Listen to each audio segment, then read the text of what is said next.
હોય છે। મિત્રો ખાસ અગત્યની વાત એ છે, ખેડ કરવી આપણા માટે આવશ્યક છે। એટલા માટે ખેડ કરવાથી જમીનની ઉત્પાદન ક્ષમતા વધારી શકાય। હવે કઈ રીતના વધારી શકાય એની આપણે ચર્ચા કરશું। નમસ્કાર ખેડૂત મિત્રો, ફાર્મર ફેમિલી યુટ્યુબ ચેનલની અંદર આપ સર્વેનું હાર્દિક સ્વાગત કરું છું। હું છું મનીષ બલદાણિયા, કૃષિ નિષ્ણાત કોડીનાર।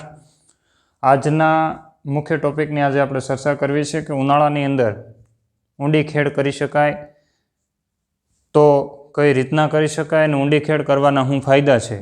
મિત્રો, આજે ખેડનો નવો ટોપિક હું વારંવાર આપ સુધી પહોંચતો હોય દર વખતે વાત કરતો હોઉં છું કે ખેડ આપણા માટે ખૂબ આવશ્યક છે।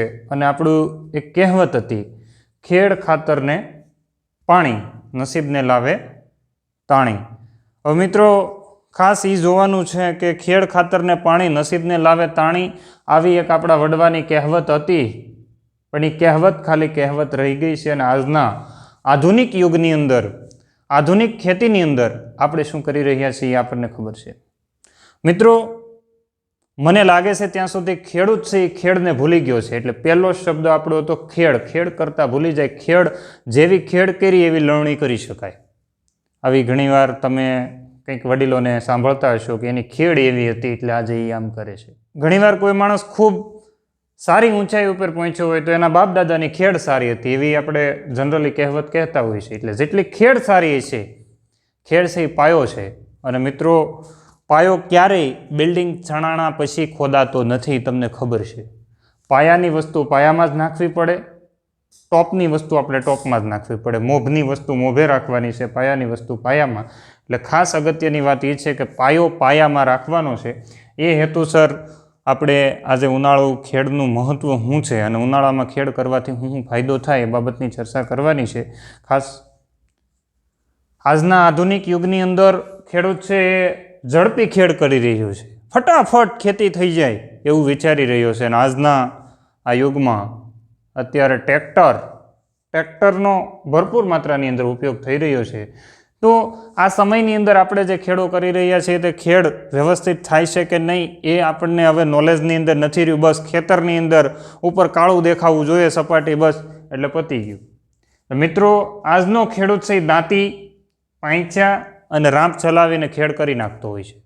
શરૂઆતમાં કપાસનું ખેતર હોય, કપાસ કાઢી લીધો હોય, દાંતી ચલાવી દે, પાંચા ચલાવી દે, ઘઉં કાઢી લીધા હોય, પાંચા ચલાવી દે। એ સિવાય ઘણા બધા અઢળક પાકો, ડુંગળીનું વાવેતર હોય, ડુંગળી કાઢી લીધા પછી પાંચા રાંપ ચલાવીને ખેતરને, જમીનને તૈયાર કરી નાખતો હોય છે। મિત્રો, ખાસ અગત્યની વાત એ છે, ખેડ કરવી આપણા માટે આવશ્યક છે। એટલા માટે ખેડ કરવાથી જમીનની ઉત્પાદન ક્ષમતા વધારી શકાય। હવે કઈ રીતના વધારી શકાય એની આપણે ચર્ચા કરશું। ખાસ આધુનિક ખેતીની અંદર અત્યારે જે આ બધા પાંચા, દાંતી, રાંપ અને છેલ્લે જોડીએ તો રોટાવેટર પણ જોડી શકાય। અને રોટાવેટરથી પણ આજે સર્વશ્રેષ્ઠ ખેડૂતો માને છે, એના મગજની અંદર એક ગ્રંથિ બંધાયેલી છે, સર્વશ્રેષ્ઠ શું। હું રોટાવેટર ઉપર આખો એક વિડીયો બનાવવાનો છું, એની ઉપર આપણે ચર્ચા ત્યારે કરશું, પરંતુ અત્યારે જે આ ખેડ છે એ આપણા માટે ખૂબ અગત્યની છે। એટલે મિત્રો, દાંતી પાંચા કરતાં બીજી ખેડ જો કરવામાં આવે તો આપણા માટે ખૂબ અગત્યની વાત છે। કારણ કે દાંતીને પાંચ્યું કેટલું હાલે તો કે ભાઈ જમીનની અંદર 15 સેન્ટીમીટર સુધી મેક્સિમમ જતું હોય તો દાંતી પાંચા હાલે, બાકી એનાથી વધારે ખેડ થાય નહીં। અને દાંતી શું કરશે, જમીનની અંદર આમ લીટો કરશે, જમીનની અંદર આવી રીતના આમ લીટો કરશે। રાંપ શું કરશે તો કે રાંપ આમનો આમ જમીનને કાપે જશે। અને એ સિવાય પાંચા શું કરશે તો પાંચા જમીનની અંદર સાહ કરશે આમ। તો ખેડ, આને ખેડ હું માનતો નથી, વૈજ્ઞાનિક ભાષાની અંદર આને ટીલેજ કહેવાય નહીં। એટલે ખાસ અગત્યની વાત એ છે કે આપણે ઊંડી ખેડ દર 3 વર્ષે એકવાર કરવી જોઈએ એવી કૃષિ યુનિવર્સિટીની ભલામણ છે, પરંતુ આપણે આ ભલામણને ધ્યાને રાખતા નથી, કારણ કે આપણે હવે આધુનિક જમાનાની અંદર આવી ગયા છીએ। ફાસ્ટ ફૂડનો જમાનો છે, એમ ફાસ્ટ કામનો પણ જમાનો આવી ગયો છે। ફટાફટ આપણે ફ્રી થઈ જઈને મોબાઈલ ક્યારે હાથમાં લઈ શકીએ, આવી વાત ઉપર આવી ગયા છીએ। ત્યારે હવે ઊંડી ખેડને માણસ કરતાં ભૂલી ગયો છે, તો એના માટે આજે નુકસાન ઊભું થયું છે। એટલે ખેડ સારી કરેલી છે, ખેડ કરશો તો શું થશે, હળથી જમીન આમ પલટતી જશે, જેમ હળ હાલશે એમ જમીન પલટતી જશે, નીચેનું લેયર ઉપર આવશે, ઉપરનું લેયર નીચે જશે। આ આપણા માટે ખૂબ અગત્યનું છે। એટલે આ નહીં થાય તો આપણે વ્યવસ્થિત ખેતી નહીં કરી શકીએ, કારણ કે આ જમીન ઉપરની હતી, એમાંથી આપણે પોષક તત્વો ખેંચી લીધા, શું કર્યું? ખેંચી લીધા. જમીનનું નીચલું સ્તર છે એમાં પોષક તત્વો હજી જમા છે, એ જમાને આપણે ઉપર લાવી શકીએ. કોણ લાવી શકે? ખેડ લાવી શકીએ. તો આપણે ખેડ કરવી આપણા માટે ખૂબ આવશ્યક છે. અત્યારે ઘણીવાર હળવી ખેડો પણ ખેડૂતો કરી રહ્યા છે. હું બધાનો વાંક દોષિત નથી ઠેરવતો, કારણ કે મેં ઘણી બધી જગ્યાએ જોયું છે કે આજે ખેડૂતો સારામાં સારી ખેડ કરે છે, પણ મોટા ભાગના લોકો દાંતી પાંચે અને રાપ મારીને ખેડ કરે છે. તો એ આપણા માટે ખૂબ જોખમકારક છે. આવતા ભવિષ્યની અંદર જમીન છે બસાવવી હોય તો આપણા માટે ખૂબ અગત્યની છે. અહીંયા લખ્યું છે ખેડ કરવાથી જમીનનું ઉત્પાદન વધે, કારણ કે નીચના લેયરની અંદર પોષક તત્વોનું વિપુલ ભંડાર રહેલો છે. મેં એવું પણ વાંચેલું છે કે ઊંડી જમીન છે એ પોષક તત્વોનો મોટો ભંડાર છે, અને આપણને કંપની આપે છે એ ક્યાં બનાવીને આપે છે? બધું જ જમીનમાંથી ખનન કરી અને આપણા સુધી પહોંચાડે છે. પોટાશ તો કે પોટાશના ડુંગરો આવેલા છે, ફોસ્ફરસ તો કે રોક એમાંથી બને છે. એ સિવાયના ઘણા બધા ખાતરો એવા આવે કે એમાંથી જ બનતું હોય, એની સાથે કેમિકલ પ્રોસેસ કદાચ કરતા હશે, પણ એ છે પોષક તત્વો જમીનમાં. તો ઊંડી જમીન પોષક તત્વોનો ભંડાર છે, પણ આપણે એને ઉપર લાવી શકતા નથી. એ સિવાય ટ્રેક્ટરનો ઉપયોગ કરતો થઈ ગયો છે માનવી. આજે કોઈ બળદથી ખેડતો કરતું જ નથી.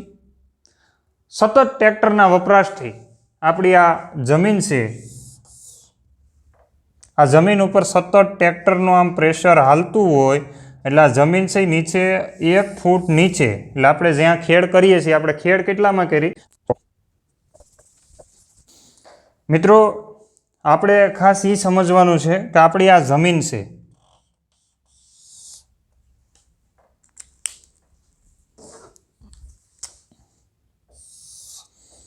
આ જમીનની અંદર આપણે ટ્રેક્ટર અહીંયા ચાલે છે, આ ટ્રેક્ટર ધારો કે એના વ્હીલ અહીંયા ચાલતા હોય એટલે આ જમીનમાં અહીંયા પ્રેશર આવે, અને પ્રેશર છે ને આપણું અહીંયા 1 ફૂટ નીચે એટલે 30 સેન્ટીમીટર 30 સેન્ટીમીટર ઉપર આ જમીનમાં છે એ પ્રેશર આવે. હવે આપણે દાંતી રાપથી કેટલી? તો કે 15 સેન્ટીમીટર ખેડ કરીથી. કેટલી કરીએ? તો કેટલા સુધી? હવે આ ખેડ છે એ આ હાડપાનને તોડી શકતી નથી. એટલે હવે હાડપાન નથી તોડતા, એને પાછળના સમસ્યા અત્યારે હું તમને સમસ્યા ગણાવી દઉં. ખેડૂત અત્યારે ઊંડી ખેડ નથી કરતો, એની પાછળ પહેલું તો કે પોષક તત્વોની ઉણપ ઊભી થઈ.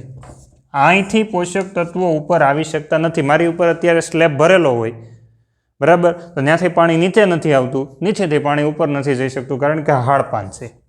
હવે આ પોષક તત્વો ન તો ઉપર જઈ શકે, ઉપરના પોષક તત્વો ન નીચે જઈ શકે. ઉપરથી જ્યારે વરસાદ પડે આમ, અને ત્યારે આ લેયરની અંદર પાણી જમા થાય એટલે પાકના મૂળ અહીંયા જ્યારે હોય એને ઓક્સિજન મળતો બંધ થાય. ઓક્સિજન મળતો બંધ થાય એટલે પાક પીળો પડે એટલે પછી તમને ખબર છે ને, તમે ક્યાં જાઓ છો, બરાબર, કોઈને પૂછવું જ નથી, બસ ઉપડે સીધું. શું લાવે? તો મોરસ્યું નાખી ગયો, યુરિયા નાખી ગયો. ભાઈ એમ નહીં, તમારી જમીનમાં હાડપાનમાં રેચક થઈ ગઈ તો એનું નીચેનું હાડપાન તોડો એટલે અહીં પાણી ભરાઈ જાય, ઓક્સિજન ન લઈ શકે એટલે આપણે એને યુરિયા અથવા એમોનિયમ સલ્ફેટ એટલે શું આપીએ? નાઇટ્રોજન. હવે જરૂર હેની હતી? દુખતું હતું માથું, દવા હેની આપી દીધી? પેટમાં દુખે છે એની. ક્યારેય આપણને રિકવરી મળવાની નથી. એટલે એના માટે થઈને આપણે ખેડ કરવી જરૂરી છે. ઉપરાંત બીજું તમને એ સમજાવવાનું છે કે આ મુદ્દાની અંદર જોઈએ આમાં, તો અહીંયા આપણી આ જમીન છે, આ નીચે ફૂટનું લેયર જામી ગયેલું છે. આ આપણો ધારો કે છોડવો છે, આ એના મૂળિયા છે. હવે આ મૂળિયાને પોષક તત્વો તો લેવા છે, પણ આ હાડપાન છે, તમે જોયું કડક હોય ત્યાં જે જગ્યાએ નીચે પથ્થર અથવા ભાઠું છે ને, ત્યાં આંબો હોય કે લીમડો હોય કે કોઈ પણ વનસ્પતિ હોય એની હાઈટ થતી નથી, કારણ કે એ નીચે મૂળ જઈ શકતા નથી. એટલા માટે આ સમસ્યા ઊભી થાય. એટલે ટ્રેક્ટરનો ઉપયોગ કરી અને આપણે હાડપાન એવું હાડ કરી દીધું છે, જેના કારણે થઈ અને આમાં પાણી ભરવાની સમસ્યા થઈ, પાક પીળો પડવાની સમસ્યા થઈ, ઉપરાંત મૂળનો વિકાસ અટકી ગયો. ખાસ હવે ખેડ કરશું ત્યારે શું થશે? તો મિત્રો, આ પ્રકારે આપણી આ જમીન છે એને આપણે હળ દ્વારા આમ ફેરવીએ એટલે આ જમીન છે એ ઉપર આવે. નીચેની જમીન ઉપર આવી એટલે ઉપર જે પોષક તત્વો નીચે હતા એ ઉપલા લેયરમાં જમા થયા અહીંયા. હવે બીજું મોટો ફાયદો એ થાય કે જમીનનો પલટવાર થયો એટલે પોષક તત્વોની ખામીનું આપણે નિવારણ કરી શકીએ. ઉપરાંત આ હાડપાન હતું, આને આપણે તોડી નાખ્યું એટલે હવે પાણી જ્યારે વરસાદનું પડશે તો એ નીચે સુધી જઈ શકે. વનસ્પતિના મૂળનો બહોળો વિકાસ થઈ શકે અને તે ઊંડે સુધી જઈ અને પોષક તત્વોને લઈ શકે. અળસિયા છે પોતાની કામગીરી આ હાડપાન તોડી અને સરળતાથી કરી શકે. જોજો જેના ખેતરની અંદર દર 2 વર્ષે ઊંડી ખેડ થતી હશે એના ખેતરમાં હજી પણ અળસિયા જોવા મળતા હશે. આજે ઘણા બધા એવું કહે કે અમે રાસાયણિક ખાતર ને રાસાયણિક દવાઓ એટલી બધી નાખીને તો અળસિયા જ જોવા નથી મળતા. મારા ભાઈ, પહેલાં અળસિયાને રહેવા માટેનું રહેઠાણ તો પૂરું પાડો. જમીન જ હાડ કરી દીધી, એમાં અળસિયું ન રહી શકે. આ તમે 15 સેન્ટીમીટરમાં રાખો, એ માથે ટ્રેક્ટર રાખો તો અળસિયું અહીં હોય મરી જાય. એને નીચે જ આવવું પડે ને નીચે હાડપાન છે. એટલે જે સમજદાર વ્યક્તિ છે ને થોડુંક સમજીને હવે ખેડ શરૂ કરજો. એ સિવાયની વાત કરીએ મિત્રો તો અહીંયા જે નિંદામણના બિયારણ અહીંયા ઉપલા લેયરની અંદર હોય, તમને ખબર છે કે આપણા ખેતરમાં દર વર્ષે પુષ્કળ માત્રાની અંદર નિંદામણ ઉગે છે. એ નિંદામણ જો અહીંયા રહેશે એટલે પાછું ઉગશે. ગમે એટલી દવા છાંટશો પાછું ઉગશે અને ઉગશે. હવે અગર જો તમે ઊંડી ખેડ કરશો તો આ નિંદામણ અહીંયા વયું આવશે એટલે દબાઈ જશે એટલે 1-2 વર્ષ સુધી ઉગી શકે નહીં. એટલે બિયારણની પ્રોબેબલ છે મેજોરિટી બિયારણ ફેલ થઈ જાય. અમુક ટકા બિયારણ જીવતું રહે. એ પાછી ખેડ કરશું ત્યારે ઉગતું શરૂ થાય. બીજું, કોઈના ખેતરની અંદર ધ્રો કે સૈયાનો પ્રોબ્લેમ હોય તો ઉનાળાની અંદર ઊંડી ખેડ કરવાથી ધ્રોની ગાંઠો જે અહીંયા હોય અથવા તો સૈયાની જે ગાંઠો છે, આ સૈયાની ગાંઠોને આપણે અહીંયા ઉપર લાવી શકીએ. અને ઉપર લાવીએ એટલે એ સૂર્યપ્રકાશનો, અત્યારે તમને ખબર છે આ આટલા દિવસમાં જે ગરમી પીડી છે બરાબર, એ ગરમીના કારણે સૈયાની ગાંઠો છે એ ફેલ થઈ જશે અને સૈયાનું આપણે છે ઘણું બધું નિરાકરણ લાવી શકીએ. વીણાવી પણ શકીએ, વીણી લઈએ તો પણ ખૂબ ફાયદો થશે. આ સિવાય મિત્રો ચોમાસાની અંદર તમે જોજો, જેવો પહેલો વરસાદ પડે એટલે કેટલા બધા જીવાત તમે જોયું છે, મકોડા સહિત કેટલા બધા મૂંડાના જીવડા લાઇટું શરૂ હોય ને આવી જતા હોય. ક્યાંથી આવે છે તો કે આ જમીનની અંદર નીચે રહેલા છે. આ જમીનમાં હાઇબરનેશન તરીકે આમાં હાઇબરનેટિંગ થઈ અને સુસુપ્ત અવસ્થામાં સૂતા છે. હવે આપણે આ ખેડ નહીં કરીએ ને, હલકી ખેડ કરેલી હતી ને એટલે સીધા અહીં પાણી અડે એટલે સીધા આમ જાગીને સમાધિમાંથી આમ બહાર આવે. આમ નથી આમ ઘણાને આમ પાણી અડાડો એટલે આમ કરે, એમ પાણી અડે એટલે સીધા. પરંતુ આપણે જો ઊંડી ખેડ કરેલી હોય તો આ હાઇબરનેશન પામેલા બધા જ જીવડા સીધા અહીં તળિયે વયા જાહે અથવા તો એ ત્યાં બારોબાર તરત નહીં આવી શકે અને ત્યાં પ્રેશર જમીનનું લાગી જશે અથવા તો એ હાવ ઉપલા લેયરની અંદર આવી જાય. એટલે તમને ખબર જ છે કે આપણે ખેતરમાં હાથી હાંકતા હોય, ટ્રેક્ટર હાલતું હોય, હારવાર બગલા હોય, તે બગલા શું કામ કરે? આ જે મૂંડાના પ્યુપા છે કે પછી કોઈ પણ જીવાતના પ્યુપા છે, ઈંડા છે, એ બધાને ખાઈ જશે. કોયલું હોય, કાળિયું કોસી હોય તો આ બધું છે આને ખાઈ જતા હોય છે. એના કારણે આપણે જીવાતનું પણ નિયંત્રણ કરી શકીએ. એટલે ખાસ ખેડ આપણા માટે ખૂબ મહત્ત્વની છે. ખેડના મુખ્ય ફાયદા તો કે પહેલાં હવાની અવર જવર થઈ શકે. તમારે જેમ શ્વાસ લેવો પડે એમ વનસ્પતિને પણ શ્વાસ લેવો પડે છે. આવું જગદીશચંદ્ર બોઝ જ્યારે વનસ્પતિના ડૉક્ટર હતા અને આમ તો ગણીએ તો વનસ્પતિ બાબતે ઘણું બધું એને સંશોધન કર્યું. તો એવું કહીને ગયા છે કે વનસ્પતિ જીવિત છે ને એને શ્વાસની જરૂરિયાત છે. તો શ્વાસ લેવા માટે એને કાર્બન ડાયોક્સાઇડ લેતું હોય કે ઓક્સિજન લેતું હોય પણ હવાની જરૂરિયાત પડે. બીજો મુદ્દો, પોષક તત્વોની ખામીનું નિવારણ કરી શકાય. ત્રીજો મુદ્દો આપણે જોઈએ તો એની અંદર પાણી ભરાતું હોય અટકાવી શકાય. ચોથો, મૂળનો ગ્રોથ થઈ શકે, મૂળનો વિકાસ થશે એટલે છોડવાનો વિકાસ આપોઆપ થઈ જશે, એ પણ થઈ શકે. બેક્ટેરિયાની ગતિવિધિ છે એ વધારી શકાય. અળસિયાની ગતિવિધિની અંદર વધારો કરી શકાય.